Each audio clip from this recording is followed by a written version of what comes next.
Study IQ IAS, अब तैयारी हुई अफोर्डेबल। दोस्तों आज हम जिन माउंटेन रेंजेस की बात करने वाले हैं उन्हें वर्ल्ड की one of the oldest geological features consider किया जाता है। इन रेंजेस का नाम है अरावली। दोस्तों अरावली माउंटेन रेंज भारत के नॉर्थ वेस्टर्न पार्ट में स्थित है और ये रेंजेस नॉर्थ ईस्ट से साउथ ईस्ट डायरेक्शन में दिल्ली, हरियाणा, राजस्थान से होती हुई गुजरात तक जाती हैं। आपको शायद ये जानकर आश्चर्य होगा कि इन माउंटेन रेंजेस का इतिहास हमारे देश भारत से भी पुराना है। कुछ एक्सपर्ट्स की माने तो ये हमारी धरती पर तब से मौजूद हैं जब भारत या भारतीय उपमहाद्वीप का कोई नामो निशान ही नहीं था और ना ही धरती के आसमान को छूती दुनिया की हाईएस्ट माउंटेन रेंजेस हिमालय का कोई अता पता था।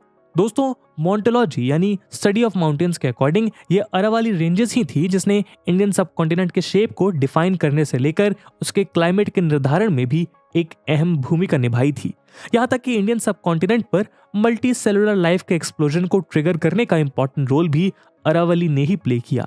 दरअसल कुछ एक्सपर्ट्स के अनुसार 750 मिलियन ईयर्स पहले अरावली में ऑकर हुए मलानी वोल्केनिक एरप्शन ही वो पहला ट्रिगर पॉइंट था जिसने अर्थ को आइस एज की ग्रिप से निकालकर इस रीजन पर मल्टी सेलुलर लाइफ को जन्म दिया था। वहीं आज भी ये रेंजेस राजस्थान जैसे वाटर स्कार स्टेट की प्यास को बुझाने का काम कर रही हैं। यहाँ तक कि भारत का राष्ट्रपति भवन जिस रायसीना हिल्स पर मौजूद है वो भी अरावली की इन पहाड़ियों का ही हिस्सा माना जाता है। ऐसे में अरावली की भारत के लिए क्या इंपॉर्टेंस है यह आपके लिए समझना मुश्किल नहीं होगा, लेकिन शायद आपको ये जानकर हैरानी होगी कि बीते 4 दशक में करोड़ों अरबों साल से इस धरती पर मौजूद ये रेंजेस अब गायब होने की कगार पर खड़ी हैं। जी हाँ दोस्तों, सुप्रीम कोर्ट द्वारा 2018 में appointed central empowered committee CEC की एक रिपोर्ट के अनुसार बीते 50 सालों में राजस्थान में स्थित अरावली के 128 हिल्स में से 31 गायब हो चुके हैं।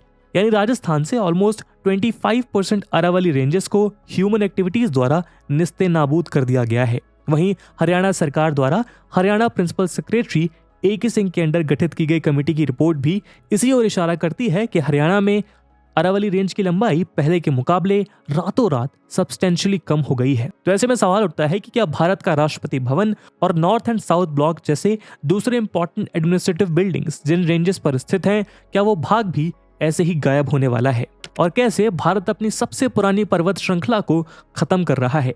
चलिए आज हम इसी रहस्य को सुलझाने की कोशिश करते हैं और ये समझने का प्रयास करते हैं कि जो माउंटेन रेंज इस धरती पर खरबों सालों से मौजूद है वो अचानक कहां और क्यों गायब हो रही हैं। लेकिन आगे बढ़ने से पहले मैं आपको बता दूं इस वीडियो की importance UPSC mains GS paper 1 के इंडियन ज्योग्राफी और GS पेपर 2 के एनवायरमेंट एंड बायोडाइवर्सिटी से रिलेटेड सेक्शन के पर्सपेक्टिव से इंपॉर्टेंट है। इसके बारे में हम वीडियो के अंत में और भी बात करेंगे, पर फिलहाल के लिए अपने डिस्कशन को हम आगे बढ़ाते हैं।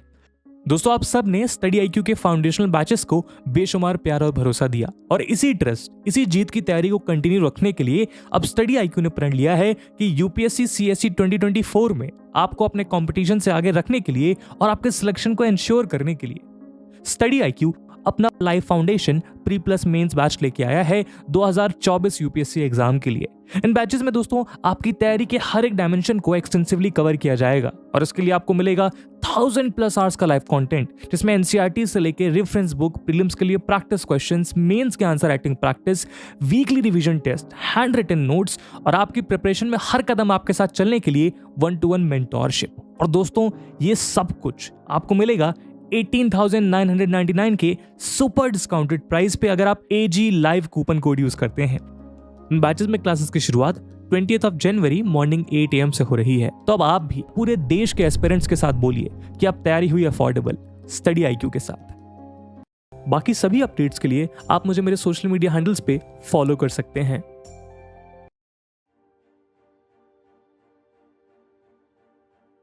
दोस्तों अरावली एक संस्कृत शब्द है जिसका निर्माण अरा और वली जैसे मूल शब्दों से हुआ है, जिसका मतलब होता है लाइन ऑफ पीक्स। दोस्तों अरावली रेंजेस भारत के सबसे पुराने फोल्ड माउंटेन हैं जिनका जन्म आज से लगभग 1.9 बिलियन ईयर्स पहले हुआ था। यहाँ हम आपकी जानकारी के लिए बता दें कि फोल्ड माउंटेन्स वो माउंटेन्स होते हैं जिनका निर्माण अर्थ की 2 अलग अलग कन्वर्जन टेक्टोनिक प्लेट्स यानी धरती की ऊपरी सतह के आपस में हुए कोलिजन की वजह से होता है। इस टेक्टोनिक कोलिजन की वजह से अर्थ क्रस्ट की बेंडिंग और फोल्डिंग एक साथ होती है जिससे क्रस्ट फोल्ड होकर माउंटेन का रूप ले लेती है। दोस्तों टेक्टोनिक प्लेट्स का ये कोलिजन कोई इंस्टेंटेनियस इवेंट नहीं है बल्कि ये प्रोसेस हजारों लाखों सालों तक चलती रहती है। अरावली की ही तरह हमारी ग्रेट हिमालयन रेंज भी एक फोल्डेड माउंटेन का ही एग्जाम्पल है, लेकिन अरावली की कंपैरिजन में वो काफी यंग है। यही कारण है कि हिमालयन रेंजेस में अभी भी टेक्टोनिक प्लेट्स का कोलिजन बरकरार है और इसीलिए वो रीजन सिस्मिकली एक्टिव यानी अर्थक्वेक प्रोन बना हुआ है। और रिसेंटली जोशीमठ के सिंक होने में उसका एक काफी इंपॉर्टेंट रोल है। लेकिन जहां एक तरफ अरावली एक ओल्ड फोल्ड माउंटेन रेंजेस का एग्जांपल है, वहीं दूसरी तरफ Himalayan ranges young folded mountains हैं, इसलिए उनकी ऊंचाई दुनिया में सबसे ज्यादा है। ओल्ड फोल्डेड माउंटेन्स होने की वजह से अरावली ने लाखों करोड़ों सालों से कंटिन्यूअसली इरोजन एक्टिविटी का सामना किया है, जिस वजह से अब इनकी एवरेज हाइट महज 600 से 900 मीटर रह गई है। आज इन रेंजेस का हाईएस्ट पीक राजस्थान में स्थित गुरु शिखर को माना जाता है, जिसकी टोटल हाइट 1722 मीटर है। दोस्तों ये तो 670 किलोमीटर से भी ज्यादा लंबी इस अरावली रेंज की eastern most limit Delhi NCR region तक है। लेकिन एक्सपर्ट्स का कहना है कि अगर इस माउंटेन के एंशिएंट जियो लाइन को ट्रेस किया जाए तो ये एक समय में सहारनपुर हरिद्वार तक एग्जिस्ट करती थी, जिस वजह से इसे गंगा और इंडस रिवर के ड्रेनेज सिस्टम का नेचुरल डिवाइड भी माना जाता है। यही नहीं, एक्सपर्ट बताते हैं कि अरावली रेंज ही है जो मानसून के दौरान एटीन्यूटेड मानसून क्लाउड्स को शिमला और नैनीताल की तरफ ईस्टवर्ड पुश करते हैं और इसी के चलते सब हिमालयन रिवर्स और इनडायरेक्टली नॉर्थ इंडियन प्लेन्स के बहुत से इलाकों को पानी मिल पाता है। वहीं दूसरी ओर विंटर में ये माउंटेन रेंजेस इंडस और गंगा एलुवियल रिवर वैलीज को सेंट्रल एशिया से आने वाली कोल्ड वेस्टर्ली विंड से सुरक्षा भी प्रदान कराती हैं। दोस्तों अरावली की ये रेंजेस थार डेजर्ट के नेचुरल बैरियर की तरह भी काम करती हैं, जो भारत के नदर्न प्लेन्स को फर्दर डेजर्टिफिकेशन से बचाती हैं। ये रीजन बायोडाइवर्सिटी के हिसाब से भी अच्छी खासी इंपॉर्टेंस रखता है, जिसमें बहुत से फॉरेस्ट और 20 से ज्यादा वाइल्ड लाइफ सेंचुरीज के साथ साथ Sariska Delhi leopard wild life corridor भी मौजूद है। साथ ही ये रीजन 300 से भी ज्यादा नेटिव प्लांट स्पीसीज और 120 बर्ड स्पीसीज का भी नेचुरल हैबिटाट है। ऐसे में इकोलॉजिकल पॉइंट ऑफ व्यू से इस अरावली रीजन के प्राइम इंपॉर्टेंस को समझा जा सकता है। यही नहीं, इस माउंटेन रेंज को Delhi national capital region NCR के लिए लंग्स भी माना जाता है, जो अपने नेचुरल वेजिटेशन से यहाँ के पॉल्यूटेड एयर को साफ करने का काम करती है। इसके अलावा अरावली 3 मेजर रिवर्स और उनकी ट्रिब्यूटरीज का भी स्रोत है। इन रिवर्स में यमुना की ट्रिब्यूटरी बनास और साहिबी समेत रन ऑफ कच्छ की ओर बहने वाली लूनी रिवर शामिल है। दोस्तों अरावली का नेचुरल एक्विफायर रिचार्ज सिस्टम और वाटर चैनल्स भारत के नॉर्थ वेस्टर्न रीजन के वाटर टेबल को मेंटेन रखने में एक अहम भूमिका निभाते हैं। यही नहीं, अगर हम इकोनॉमिक पॉइंट ऑफ व्यू से देखें तो कार्बन डेटिंग के आधार पर यह माना जाता है कि अरावली के इस रीजन में 5th सेंचुरी BCE से ही कॉपर और दूसरे मेटल की माइनिंग की जाती रही है। यानी राजपूत पीरियड में बने राजस्थान के शानदार फोर्ट्स, जिनको देखने हर साल देश विदेश से लाखों लोग यहाँ पर आते हैं, उनके निर्माण के लिए बिल्डिंग मटेरियल भी अरावली की इन पहाड़ियों ने ही प्रदान किया था। इन सब के अलावा आर्कियोलॉजिकल एविडेंसेस के अकॉर्डिंग ये माउंटेन रेंजेस पहाड़, गिलूंड और बैराट जैसे सिविलाइजेशंस का भी निवास स्थान रही हैं। लेकिन बड़े दुख की बात है कि हिस्टोरिकली, जियोग्राफिकली और इकोलॉजिकली इंपॉर्टेंस रखने वाली इस अद्भुत पर्वत श्रृंखला का धीरे धीरे पतन हो रहा है। तो आइए इस पतन के पीछे छिपे कारण जान लेते हैं। दोस्तों महात्मा गांधी का एक फेमस कोट है, the world has enough for everyone's need but not for everyone's greed. बस ऐसा ही कुछ हाल अरावली में हो रहा है। जैसा कि हमने आपको बताया, ये पहाड़ियां सैकड़ों साल से मानव की हर जरूरत को पूरी कर रही हैं, लेकिन बीते कुछ दशकों में कंस्ट्रक्शन सेक्टर की डिमांड पूरी करने के लिए अरावली की पहाड़ियों को ठीक वैसे ही नोचा खसोटा जा रहा है जैसे गिद्ध किसी मरे हुए जीव को नोचता है। The forest survey of India FSI की 2017 रिपोर्ट ये बताती है कि अरावली में 3200 से भी ज्यादा साइट्स पे इलीगल माइनिंग चल रही है। वहीं 2018 की ही CAG यानी comptroller and auditor general of India की एक रिपोर्ट 2011 से 2017 के बीच अरावली से 98.87 lakh metric ton minerals illegally excavate होने का दावा करती हैं। पॉलिटिकल बैकिंग और लैंड माइनर्स के ऑर्गेनाइज्ड क्राइम सिंडिकेट पूरी तरह से बेखौफ होकर इन रेंजेस की बेधधक माइनिंग कर रहे हैं। इंडिया टुडे की जुलाई 2022 में रिलीज्ड एक इन्वेस्टिगेशन रिपोर्ट के अनुसार अरावली से बिल्डिंग मटेरियल निकालने के लिए इलीगल माइनिंग माफिया डायनामाइट्स तक का इस्तेमाल कर रहे हैं, जिसके जरिए वो न केवल पूरे के पूरे पहाड़ ध्वस्त कर देते हैं, बल्कि यहाँ से निकले पत्थरों को सीक्रेट रूट्स और चैनल्स की मदद से ट्रांसपोर्ट भी कर देते हैं। आलम यह है कि आज ये माइनिंग माफिया बिना कानून की परवाह किए अपना सिंडिकेट डंके की चोट पर चला रहे हैं। इस बात का अंदाजा आप ऐसे लगा सकते हैं कि पिछले साल 2022 में इलीगल माइनिंग के खिलाफ की जा रही एक रेड के दौरान हरियाणा के नूह में इलीगल माइनर्स ने हिट एंड रन असॉल्ट में वहां के डीएसपी सुरेंद्र सिंह की हत्या कर दी थी। लेकिन इस तरह का ये अकेला मामला नहीं है। अगर हम बीते कुछ सालों की ही न्यूज रिपोर्ट्स पर नजर डालें तो हम पाएंगे कि इस रीजन में इलीगल माइनर्स और पुलिस के बीच मुठभेड़ होना एक आम बात है। स्टेट गवर्नमेंट रिपोर्ट्स के अनुसार हरियाणा के अकेले नूह में ही 2021-22 के दौरान इलीगल माइनिंग के खिलाफ 200 से ज्यादा एफआईआर रजिस्टर हुई। ऐसे में ये समझना मुश्किल नहीं है कि राजस्थान, हरियाणा और दिल्ली एनसीआर रीजन में तेजी से होता डेवलपमेंट अरावली से ही फ्यूल किया जा रहा है। लेकिन बात केवल इलीगल माइनिंग की ही नहीं है, बल्कि इसके साथ बढ़ते मल्टी डायमेंशनल ह्यूमन ग्रीड की भी है। तो चलिए अब हम उन सारे डायमेंशंस को समझ लेते हैं।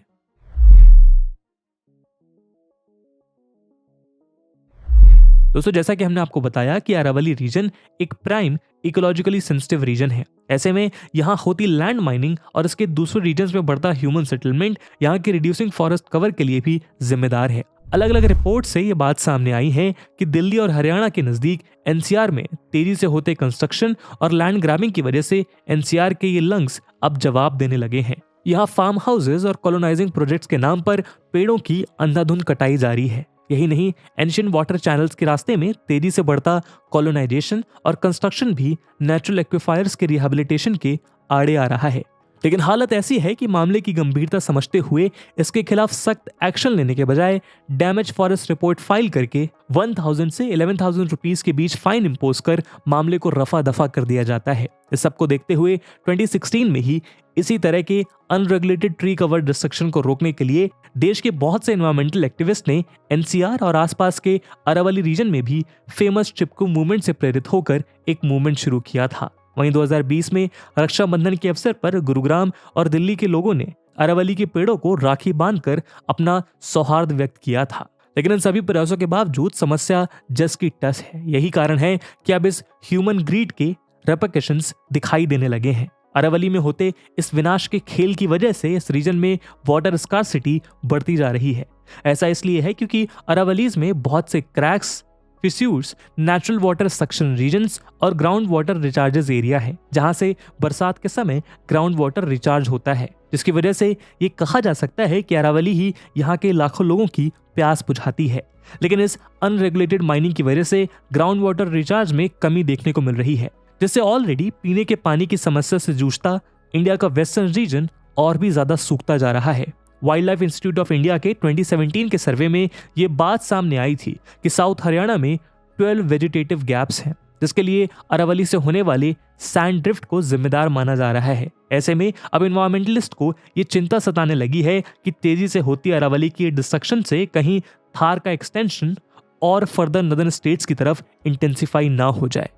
अब ऐसे में प्रश्न ये उठता है कि यदि हम सबकी आंखों के सामने ये सब हो रहा है तो आखिर इन राज्यों की सरकारें और हमारा कॉन्स्टिट्यूशनल सिस्टम इस पर कोई कार्यवाही क्यों नहीं कर रहा है? तो चलिए अब हम इस रहस्य से भी पर्दा उठा ही देते हैं।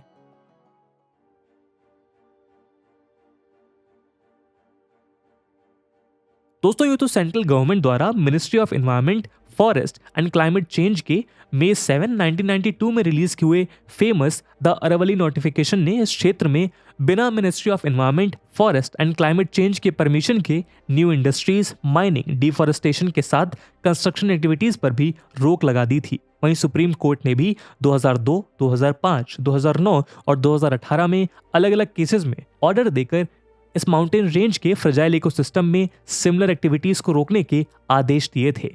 लेकिन एनफोर्समेंट के अभाव में जमीनी हकीकत इससे अभी भी दूर है। बल्कि इस फ्रेजाइल इकोसिस्टम में इलीगल माइनर्स तो छोड़िए, माइनिंग रोकने तक की भी कोई मंशा वेरियस गवर्नमेंट्स और उनके इंस्टीट्यूट्स की ओर से नजर नहीं आती। फरवरी 2021 में ही हरियाणा गवर्नमेंट ने सुप्रीम कोर्ट में यह अपील की थी कि कोविड पैंडेमिक की वजह से ग्राउंडेड होती स्टेट इकोनॉमी में राज्य सरकार को अरावली रीजन में माइनिंग फिर से शुरू करने की परमिशन दी जाए। वहीं ministry of environment, forest and climate change of India की एक रिपोर्ट के मुताबिक 2014 से 2017 के बीच हरियाणा स्टेट फॉरेस्ट लैंड को नॉन फॉरेस्ट एक्टिविटीज में डाइवर्ट किए जाने वाली लिस्ट में टॉप पर रहा। और ये तब है जब फॉरेस्ट सर्वे के अकॉर्डिंग हरियाणा में देश का सबसे कम केवल 3.5% का टोटल रिकॉर्डेड फॉरेस्ट कवर है। हद तो तब हो गई जब सितंबर 2021 में हरियाणा गवर्नमेंट ने प्रिंसिपल सेक्रेटरी AK सिंह की एक कमेटी द्वारा अरावली रेंज को ही रीडिफाइन करने की कोशिश की, ताकि नेशनल ग्रीन ट्रिब्यूनल और दूसरी कानूनी कॉम्प्लिकेशंस में पड़े बिना कन्वेंशनली अरावली रेंज में ही कंसीडर किए जाने वाले गैर मुमकिन पहाड़ को कंस्ट्रक्शन एक्टिविटीज के लिए खोला जा सके। इसीलिए हरियाणा गवर्नमेंट ने अपने लैंड रेवेन्यू रिकॉर्ड का हवाला देते हुए अरावली के इस एग्जिस्टेंस को ही नकार दिया। इस बारे में अरावली बचाओ मूवमेंट के एक्टिविस्ट ने चिंता व्यक्त करते हुए कहा कि इस स्टेप से हरियाणा के फरीदाबाद, महेंद्रगढ़ और पलवल का कुल मिलाकर 35,000 हेक्टेयर से ज्यादा का क्षेत्र नेचुरल कंजर्वेशन जोन से निकलकर ह्यूमन ग्रीड की भट्टी में झोंक दिया जाएगा। वहीं अगर हम कोर्ट द्वारा अपॉइंटेड सेंट्रल एम्पावरमेंट कमेटी की रिपोर्ट के अनुसार इलीगल क्वेरिंग द्वारा अरावली के 31 हिल रेंजेस गायब करने वाले राजस्थान की बात करें तो हम पाएंगे कि 2018 की इस कमेटी ने सुप्रीम कोर्ट को अपनी रिपोर्ट में यह भी बताया था कि राजस्थान हर साल माइनिंग कंपनी से लगभग 5,000 करोड़ रुपीस की रॉयल्टी लेता है। ऐसे में इनके खिलाफ कोई भी सख्त कदम उठाने के बजाय स्टेट गवर्नमेंट आंख मूंद कर अपनी तिजोरियां भरने में लगी है। अब आप ऐसे में खुद सोचिए कि जो माउंटेन रेंज भारत को डेजर्टिफिकेशन, सीवियर विंटर से बचाकर रेनफॉल और वाटर अवेलेबिलिटी को इंश्योर करती हैं, अगर हम उसके ही दुश्मन बन बैठे तो उसका सबसे बड़ा नुकसान किसे होगा। साथ ही प्रश्न ये भी उठता है कि आखिर इसे रोकने के लिए क्या किए जाने की जरूरत है। दोस्तों, अगर बिना शुगर कोट किए सीधे सीधे इस प्रश्न का उत्तर दिया जाए तो वो होगा लॉस का प्रॉपर इंप्लीमेंटेशन। इंडिया जैसे विजनरी देश के पास एनवायरमेंट कंजर्वेशन लॉज और उसे एस्टैब्लिश करने के लिए मैकेनिज्म की कोई कमी नहीं है, बल्कि भारत उन कुछ देशों में से है जिन्होंने अपनी जिम्मेदारी समझते हुए सबसे पहले एनवायरमेंट और फॉरेस्ट कंजर्वेशन लॉस को बनाया था।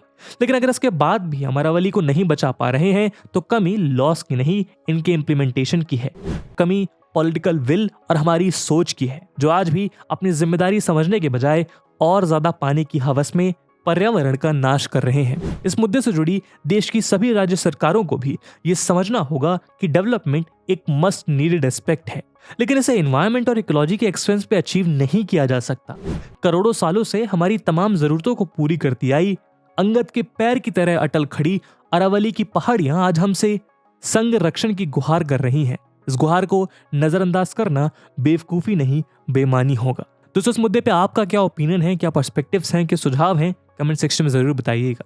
और इस मुद्दे को आगे पहुंचाने के लिए ज्यादा से ज्यादा इस वीडियो को शेयर जरूर करिएगा। और जैसा हमने वीडियो के पहले भाग में बताया कि इस वीडियो की इंपॉर्टेंस यूपीएससी मेंस के पर्सपेक्टिव से काफी ज्यादा है, तो उसी इंपॉर्टेंस को देखते हुए एक सवाल हम आपके लिए छोड़कर जा रहे हैं, इसको आपको कमेंट सेक्शन में आंसर करना है। And the question is, consider the following statements.